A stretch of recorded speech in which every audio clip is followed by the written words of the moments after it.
from the New Look Rogers Centre. From breaking ground as the first Canadian woman to host a primetime sports show, Jody Vance, to breakfast television in Vancouver. When are we going to get the full platform on what the Liberals are bringing to this election? Jody Vance has been a fixture on Canadian television for decades. Hi, everybody. But like many public figures, that profile has come with a price: relentless online abuse. This individual targeted me in ways that were remarkable. And one harasser went extreme, sending hundreds of hateful emails so threatening, Vance worried about the safety of her young son.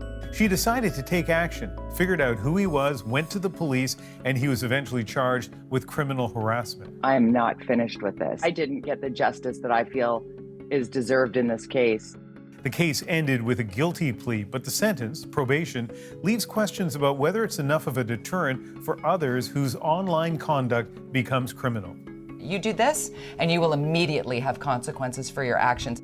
I sat down with Jody Vance to hear about her experience. Jody, thank you very much for doing this. Glad to be here. In terms of the intensity, the frequency, tell us about these emails that you were getting. It started like a typical communication might happen between a listener and a host. And then it really quickly escalated into nastiness, misogyny, sexualization, and threats. And I was like, stop, please stop. I responded to him 3 times, asking him to stop, and he wouldn't. So then I blocked and blocked and blocked, and it got even more angry and more demanding. And this individual was, see, I don't even say his name.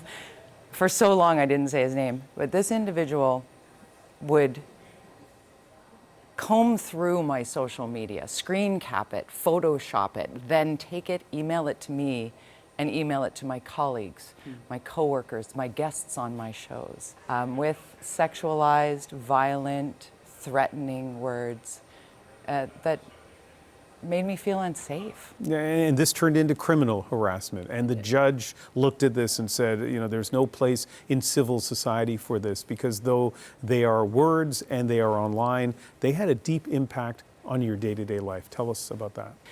I felt unsafe. I felt unsafe personally. I felt my son was unsafe and at risk everywhere he went.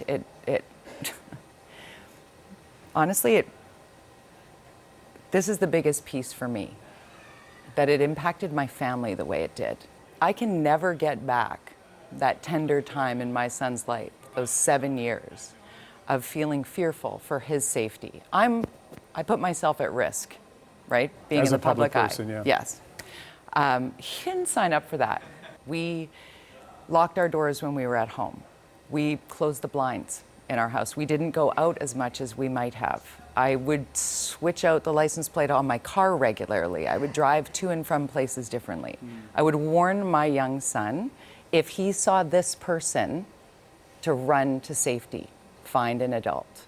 And that's trauma. Yeah. That's not words on a page. That's trauma. I mean, we live in a safe city. You should be able to walk around. Your kid should be safe. It is true for most people. You did not feel that way for a long period of time. And that is, you know, deeply unfortunate. Some of this fueled, and I think a lot of people watching can relate to this, by the intensity that people felt, including your harasser, about the pandemic. No doubt. People have chosen sides or decided what the science is, done their own research, have an opinion on how things have been politically managed. As a broadcaster, I dictated none of that. I communicated it. If you disagree with my opinions or my position or even what I'm broadcasting in a segment, that's fine. But you're not allowed to attack me. Well, attack you in a criminal way that is demeaning and threatening, right? And so there are a lot of people, a lot of doctors, broadcasters, many others, men and women who have been subjected to this. But there was something different because you were a woman here in the way that this was sexualized, and you're not alone. No, I'm an entitled white woman. I feel for the Black, Indigenous women of color in this country that I'm in communication with, some of them now who are having inboxes filled with hate I cannot even imagine. And what happened to me was enough. I'm standing up to say none of this is normal and should be met with swift and meaningful consequences. It is astounding to me how much misogyny and hate and threatening communication is happening right now, normalized in that way. Not lost on me that this all started around the same time that Donald Trump came down an escalator, and it started to be almost celebrated by a slice of society to attack women with opinions or platforms or a powerful message of any kind. And the difference in your case is that this ended up in court, you know, in part through your determination to see that happen. So he had his day in court, but more importantly, you had your day in court. What was that like? It was satisfying. I had had that date circled on my calendar for a long time. I would suggest too long that I waited to go to court. But I was ready when I went in there. I had never seen Richard Oliver in person, and I felt it was my day.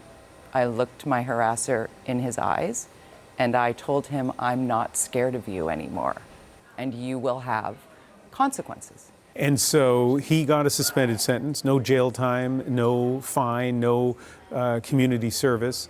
And I know you're disappointed by that. So was this whole process worth it? Yes. I'm his prior. If he ever does this to anybody ever again, he will go to jail. And that's the message I have to anybody being harassed, male, female. If you're being harassed, follow it through. So the person who would do it to you can never do it to someone else without more severe and perhaps more swift, meaningful consequences.